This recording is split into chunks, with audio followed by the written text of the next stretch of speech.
Hola, buenas noches.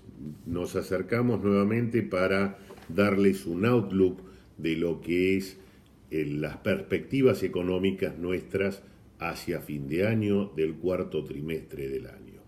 Acá lo importante es destacar que el crecimiento que veíamos en trimestres anteriores hoy está desincronizado. Si bien el crecimiento general del mundo sigue a tasas del orden del 4%, vemos la línea roja de Estados Unidos que sigue una tendencia alcista, mientras que en el resto del mundo vemos que viene en declive. Europa, Japón son ejemplos de ello.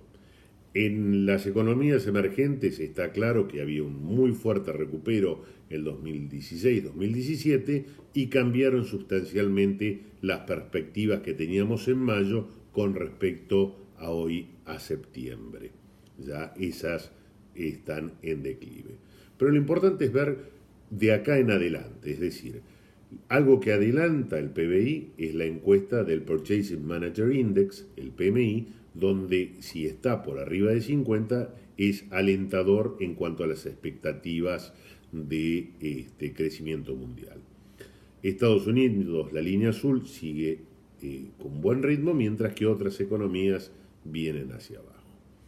La volatilidad este año es evidente que está instalada, los rendimientos de las acciones en relación a sus volatilidades han sido bastante pobres, salvo el caso de Estados Unidos, que ha rendido la bolsa un 10%, el resto de las regiones, Europa, Inglaterra, Japón, han tenido rendimientos prácticamente nulos, y ni hablar de mercados emergentes de Asia y mercados emergentes en general, con rendimientos negativos y volatilidades muy altas.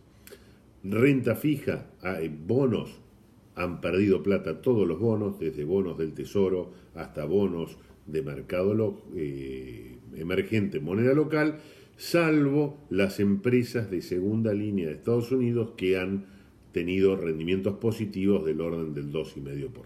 Pero seguimos viendo que las volatilidades muy altas. En cuanto a materias primas y monedas, el petróleo ha sido el único que ha tenido una suba sustancial de más del 25%, mientras que el resto de los commodities, el resto de las monedas, y salvo el dólar, que tuvo una suba importante. Los factores de riesgo siguen siendo exactamente los mismos que teníamos hace 3 meses. Guerra de tarifas, factores geopolíticos, inflación, tasas de interés, ganancias corporativas, cómo van a reaccionar los bancos centrales, el tema del Brexit, el presupuesto italiano, que hoy sí vimos buenas noticias, y el factor eleccionario fundamental. Próximo domingo elecciones en Brasil, en noviembre elecciones en Estados Unidos, y el año que viene nosotros tenemos en octubre nuestras propias elecciones que van a estar dando factores de riesgo. ¿Y esto cómo afecta? Veamos un ejemplo. La guerra comercial. Vemos que medidas que ha tomado Estados Unidos en contra de China generaron reacciones en China, que a la vez generaron contrarreacciones en Estados Unidos, que son cada vez más grandes, llegando hoy a tener sobre un volumen de 200.000 millones de dólares la imposición de tarifas de importación. Y eso afecta directamente los volúmenes de comercio mundial, como las órdenes de exportación y el crecimiento del comercio medido en términos de volumen, que ambos vienen cayendo sobre niveles de años anteriores. Entonces, vemos también que el tema de la inflación es importante. En los países del G7 y en Estados Unidos, la tasa de inflación minorista hoy está por encima de lo deseado por sus bancos centrales del 2%, estamos hablando 2,5 y 2,70, y vemos que hay una correlación muy grande entre las expectativas inflacionarias y el precio del petróleo de largo plazo. Salvo en el 2017, que hubo una pequeña disparidad, fruto que preventivamente Estados Unidos empezó a subir la tasa de interés. Pero acá lo importante es ver que, si viene una inflación mayor, cuáles van a ser los activos que mejor nos protejan, es decir, el beta de inflación. Ante un aumento de una unidad de inflación inesperada, no me van a proteger las acciones, no me van a proteger los bonos.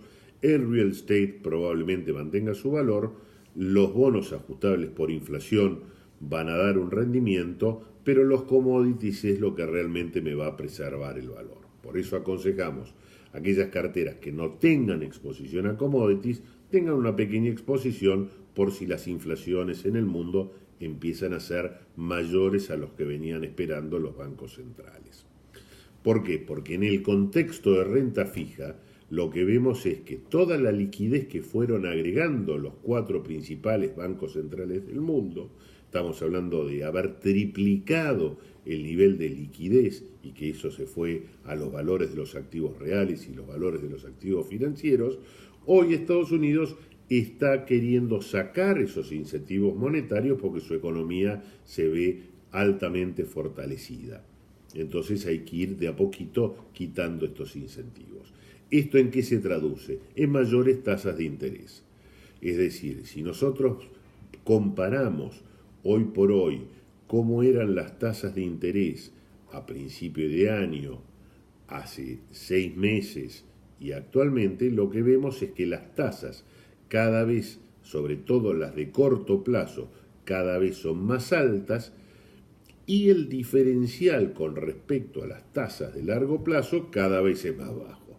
Entonces, no tiene mucho gollete, no tiene mucho sentido, ya que este diferencial es cada vez más chico, invertir en bonos de largo plazo y sobre todo cuando vienen subiendo las tasas de corto plazo. Entonces, esto, que es el contexto, vamos ahora a lo de renta variable, vemos que esta desincronización y este decoupling de la economía americana que ha funcionado muy bien se tradujo en crecimientos en sus bolsas, sobre todo en la parte tecnológica y en el S&P, que han sido sustancialmente mayores en el último año y monedas sobre el resto del mundo.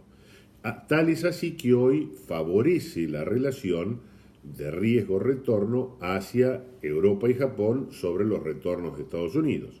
Y como todo esto termina siendo cíclico, es decir, que hay veces que las acciones internacionales tienen una preponderancia mayor que las acciones de Estados Unidos y viceversa, vemos las zonas azules donde las acciones internacionales andaban mejor que las americanas, y en las zonas grises, como la actual, que ya lleva más de 102 meses, las acciones americanas han tenido una preponderancia substancial sobre sus pares en el resto del mundo, y esto podría cambiar. Con respecto a si puede haber riesgo de recesión en Estados Unidos, generamos un modelo que toma varias variables como los spreads de los bonos de empresas de segunda línea, cantidad de pedidos de seguro de desempleo, inflación, venta de casas, capacidad de utilización y demás, y por más que algunos de estos factores den algunos ratios un poquito de alerta, si lo comparamos contra recesiones anteriores como el año 2000, como el año 2008, estamos todavía en zona bastante verde con muy pocos rojos o alertas en el camino. Entonces no hay riesgo de recesión por el momento en Estados Unidos. Mercados emergentes es otra área que queremos ver. Evidentemente han caído por el riesgo propio de cada uno de los países, la incertidumbre sobre la guerra de las tarifas, pero lo que vemos es que hay una correlación muy grande entre el precio del dólar y los valores de las acciones emergentes. Es decir, sube el dólar y evidentemente las acciones de países emergentes bajan y viceversa. Entonces, hoy la evaluación es muy baja de los mercados emergentes en relación a sus pares desarrollados y en general las perspectivas de ganancias son buenas para el año que viene, valuaciones atractivas y las recuperaciones en estos mercados suelen ser muy rápidas. Sobre todo viendo que ha habido fuertes devaluaciones en todos los mercados emergentes, nosotros como argentinos lo sabemos bien, frente al dólar.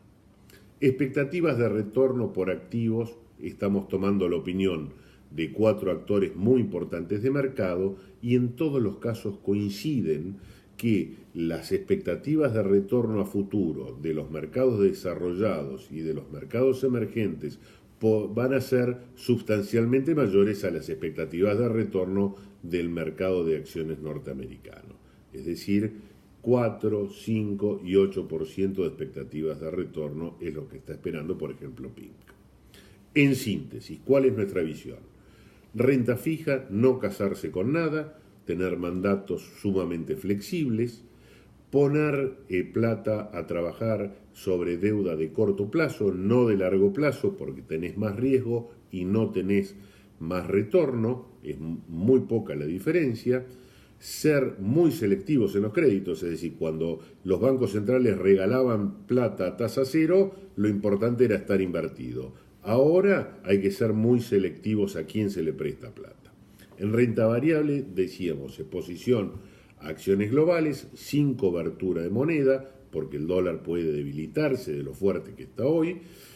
Mercados emergentes, específicamente Asia, Europa, y en cuanto a sectores, tecnología, nuevas tendencias como pueden ser la robótica y la inteligencia artificial, y las compañías financieras que siempre se benefician con tasas más altas.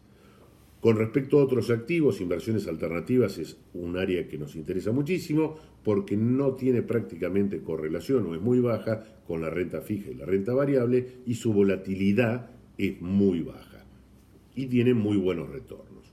Los commodities como cobertura antiinflación y siempre mantener cash porque las oportunidades pueden aparecer a lo largo de lo que resta del año.